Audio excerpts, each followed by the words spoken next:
Hello दोस्तों, welcome to exam वे। कैसे हैं आप लोग? उम्मीद है आप लोग अच्छे होंगे। आपकी पढ़ाई भी लगातार अच्छी चल रही होगी। हमने क्या पढ़ा था इससे पहले? हमने पूर्ण संख्याओं पर जो संवर्ग का नियम थे, जितने भी उन नियम को हमने पढ़ा था जोड़ और घटाव में। अब हम लोग को क्या पढ़ना है? गुणा और भाग को पढ़ना है। गुणा और भाग को हम लोग आज कंटिन्यू करते हैं। उनमें क्या क्या नियम होते हैं? ऐसे ये नियम सभी को पता होते हैं, लेकिन क्या है, अगर चैप्टर में आपका दिया है तो आपको बेसिक को पढ़ना ही पड़ेगा। लेकिन पता सबको होता है, लेकिन चैप्टर में दिया है तो हमें पढ़ना ही है। अब हम लोग आते हैं जो उस पूर्ण संख्याओं पर क्या है, गुणा का संवर्ग नियम क्या क्या है, उस नियम को हम लोग पढ़ेंगे। पूर्ण संख्याओं पर गुणा का प्रगुण। पूर्ण पूर्ण संख्याओं पर पूर्ण संख्याओं पर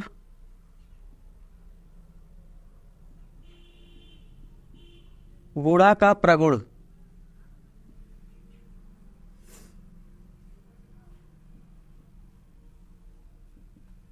अब पूर्ण संख्याएं जो है वो इन पर गुणा गुणा गुणा के जो नियम होते हैं वो क्या क्या होते हैं, हमें इनको देखना है।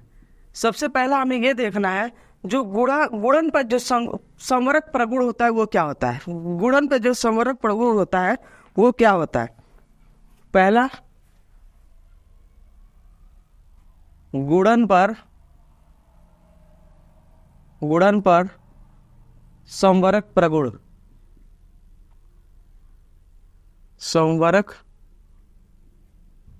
प्रगुण। गुणन पर संवर्ग प्रगुण क्या होता है, हमें ये देखना है। जब हमने ऐसा अगर दिया जाए जो गुणन, अगर दो संख्याओं का कभी भी गुणा किया जाए तो दो संख्याओं का गुणा करने पर हमेशा क्या मिलती है? पूर्ण संख्या मिलती है। यही आपका ये नियम है। पूर्ण संख्याओं का गुणन, पूर्ण संख्याओं का जो गुणन होता है, पूर्ण संख्याओं का गुणन, पूर्ण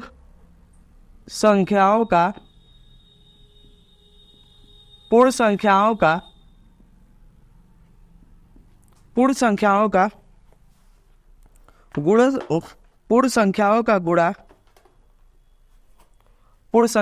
गुणा, संवर्ग प्रगुण,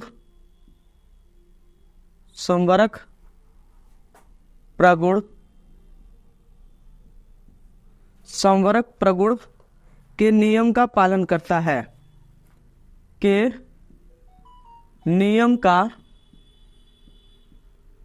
का पालन करता है। नियम का पालन करता है।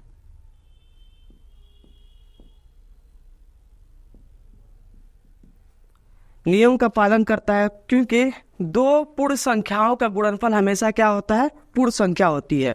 क्योंकि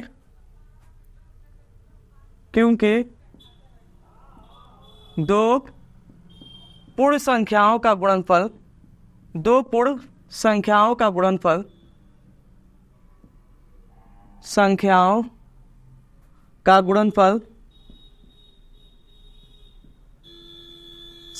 का गुणनफल दो पूर्ण संख्याओं का गुणनफल एक पूर्ण संख्या होती है। एक पूर्ण संख्या होती है।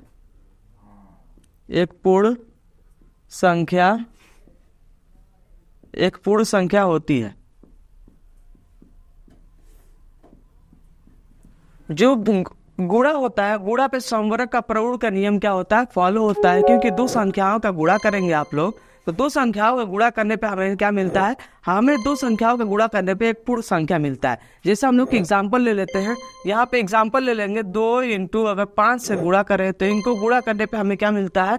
इनको गुणा करने पे 10 मिलता है। ठीक उसी प्रकार अगर हम लोग 3 इंटू अगर 9 ले लें तो 3 9 27 होता है। तो मतलब क्या है? ये सब एक पूर्ण संख्या हो रही है। ये सब क्या हो रहा है? पूर्ण संख्या हो रहा है। ये क्या है? पूर्ण संख्या है। ये भी एक पूर्ण संख्या है। अब वैसे ही अगर आप लोग और भी एग्जाम्पल लेना चाहे तो ले सकते हैं, लेकिन हमें ये याद रखना है जो गुणा होता है उस पर संवर्ग का प्रगुण नियम जो होता है वो फॉलो होता है। क्यों फॉलो होता है? क्योंकि दो संख्याओं का गुणा करने पे हमेशा क्या है? पूर्ण संख्या मिलता है। अब हम लोग आते हैं गुणन पे संवर्ग का नियम। गुणन पे क्रम विनिमय प्रगुण। गुणन का क्रम विनिमय प्रगुण। गुणन का क्रम विनिमय प्रगुण। क्रम विनिमय, क्रम विनिमय प्रगुण। गुणन का क्रम विनिमय प्रगुण क्या होता है, अब हम लोग ये देखेंगे। क्रम विनिमय का मतलब यही होता है कि दो संख्याओं को आपस में इंटरचेंज करेंगे तो संख्या पे कोई इफेक्ट ना पड़े, वही क्या कहलाता है, क्रम विनिमय कहलाता है। तो इस नियम का पालन भी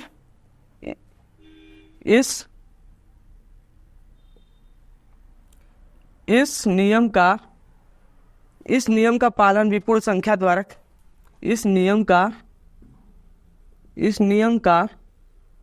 पालन भी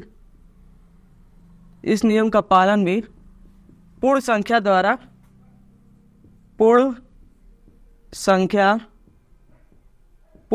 द्वारा किया जाता है। पूर्ण संख्या द्वारा किया जाता है। पूर्ण संख्या द्वारा किया जाता है। इसमें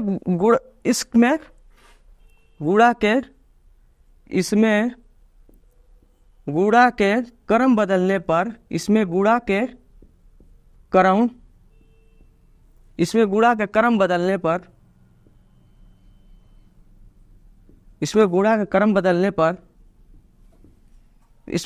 क्रम बदलने पर गुणनफल पर कोई प्रभाव नहीं पड़ता है।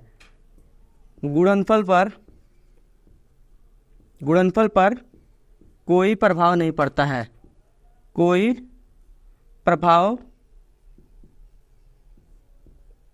नहीं पड़ता है।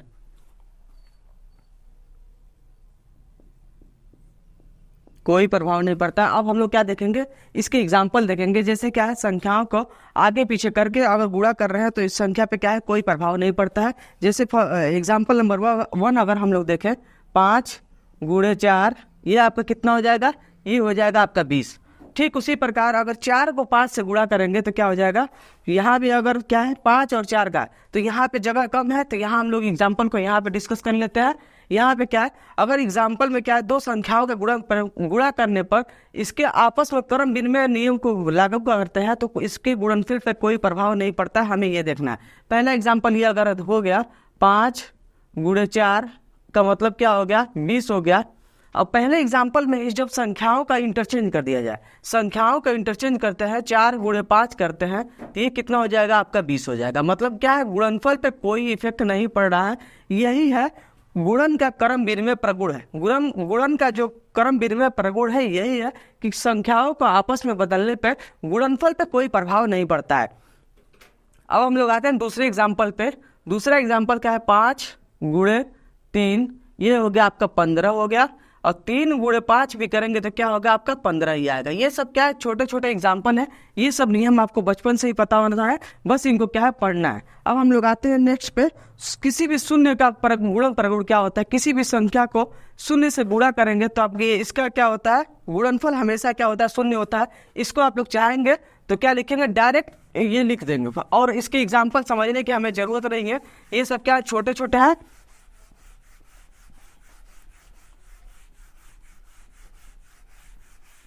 शून्य का गुणन प्रगुण। तीसरा, शून्य का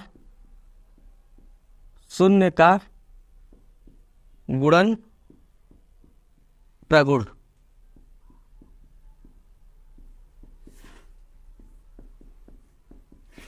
इसमें क्या है, किसी भी इस प्रगुण के अनुसार किसी भी संख्या में, इस प्रगुण के अनुसार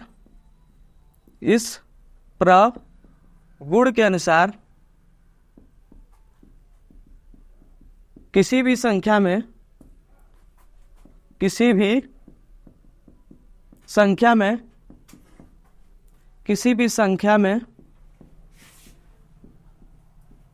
शून्य से, किसी भी संख्या में शून्य से गुणा करेंगे, किसी भी संख्या में शून्य से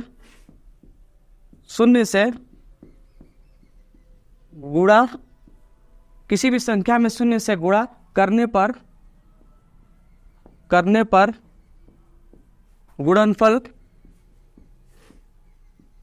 गुणनफल हमेशा शून्य होता है। एग्जाम्पल हम लोग देख लेंगे।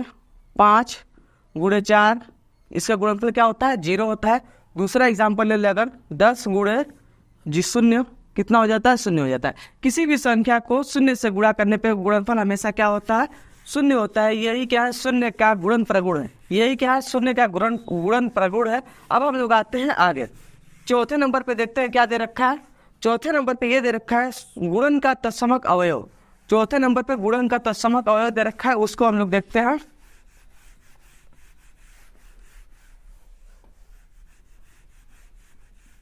चौथे नंबर पे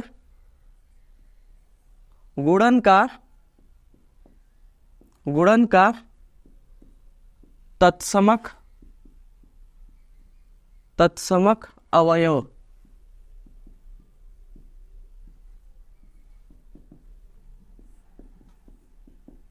गुणन का तत्समक अवयव क्या है?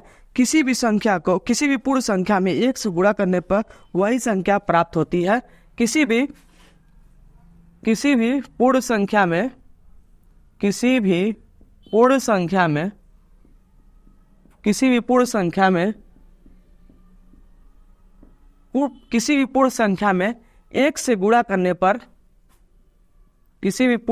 में 1 से गुणा करने पर 1 से गुणा करने पर वही संख्या प्राप्त होती है। वही संख्या प्राप्त होती है। वही संख्या प्राप्त होती है।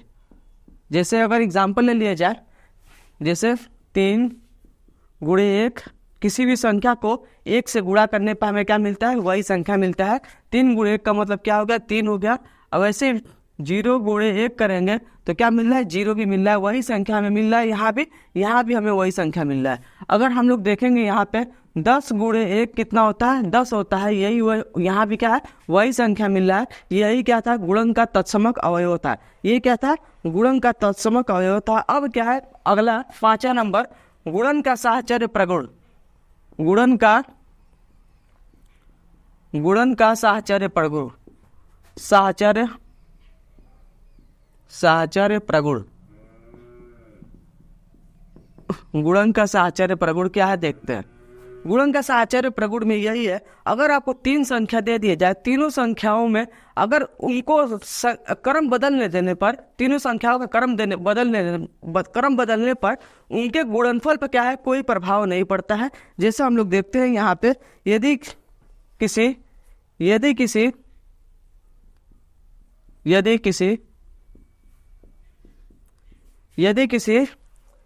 3 पूर्ण संख्याओं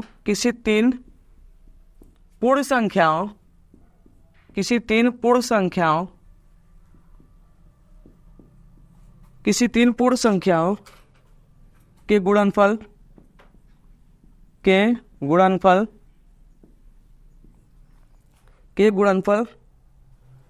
तथा प्रथम दो संख्याओं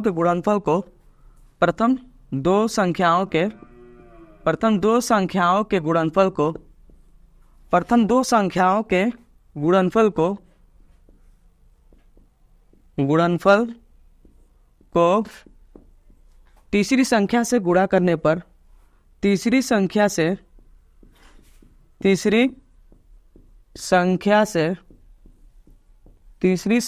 गुणा किया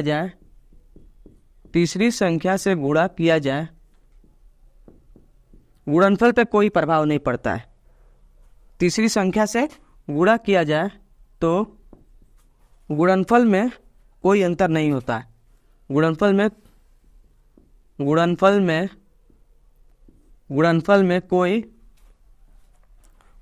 कोई अंतर नहीं होगा।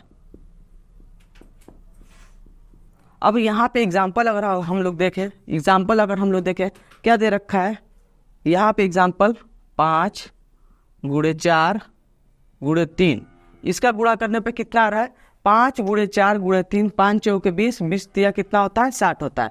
अगर यहाँ पे इसके अनुसार चले हम लोग, इस नियम के अनुसार चले तो क्या है, प्रथम दो संख्याओं का गुणनफल, प्रथम दो संख्याओं का गुणनफल अगर हम लोग करें तो 5 चौके कितना हो गया आपका, यहाँ पे 5 और 4 को गुणा करेंगे, फिर उसके बाद तीसरी संख्या से गुणा करेंगे तो ये कितना आ रहा है, 5 चौके 20 आ रहा है। 20 का गुणा किससे करेंगे, 3 से करेंगे, तो भी हमें क्या मिल रहा है, तो भी हमें 60 मिल रहा है। मतलब क्या है, पहले दो संख्याओं का अगर गुणा करके तीसरी संख्या से गुणा करते हैं तो भी इन संख्याओं पे क्या, गुणनफल पे कोई प्रभाव नहीं पड़ता है।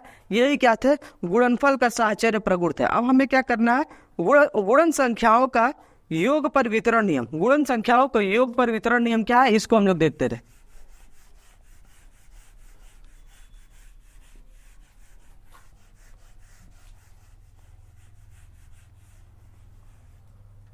गुणन संक्रियाओं पर, गुणन संक्रियाओं पर, गुणन संक्रियाओं पर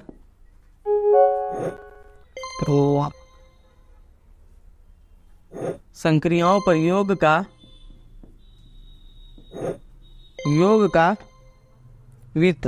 वितरण नियम, वितरण नियम।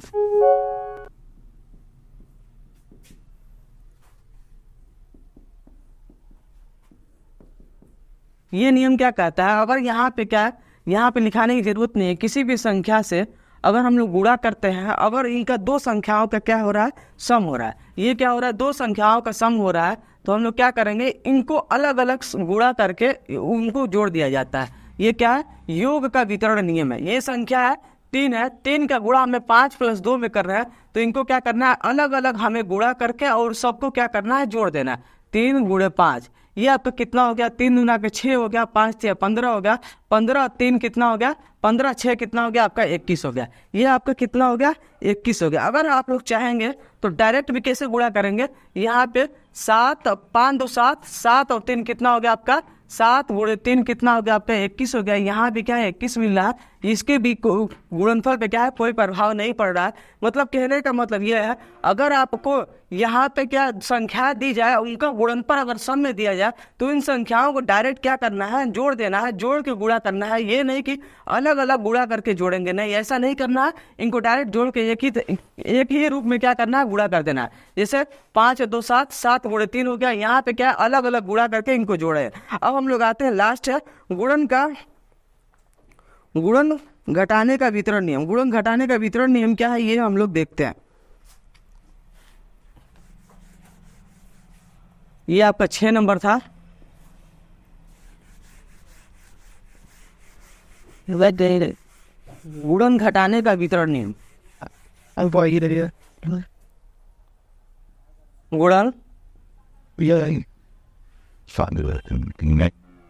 गुणन घटाने का वितरण नियम का वितरण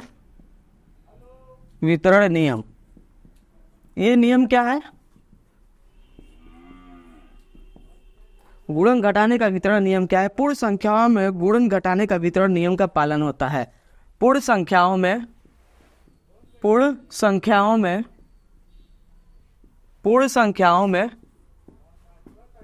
गुणन घटाने का वितरण नियम, पूर्ण संख्याओं में गुणन घटाने का वितरण नियम का पालन होता है। वितरण नियम का पालन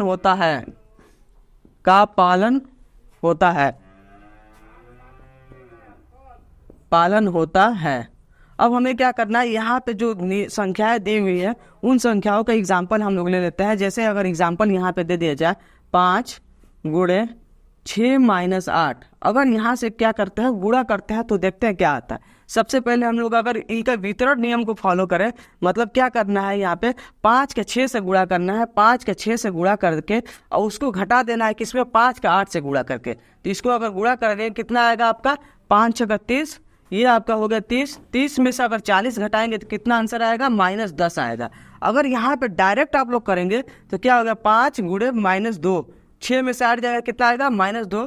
मतलब क्या है, यहाँ पे -10 आ रहा है, यहाँ भी क्या है -10 आ रहा है। मतलब कहने का यह है कि इनका वितरण नियम यहाँ पे क्या हो रहा है, फॉलो हो रहा है। समझ में आ गया होगा आपको, यहाँ पे भी क्या है, वितरण नियम फॉलो हो रहा है। अब एक और नियम बस केवल बचा है भाग का, वो भी एक छोटा सा टॉपिक है, उसको भी हम लोग कवर कर लेंगे। अगर आपको वीडियो अच्छा लग रहा है तो अपने दोस्तों को ज़्यादा से ज़्यादा शेयर करें। यदि आप लोग चैनल पर नए हैं तो चैनल को सब्सक्राइब करें, लाइक करें, शेयर करें। थैंक यू, धन्यवाद।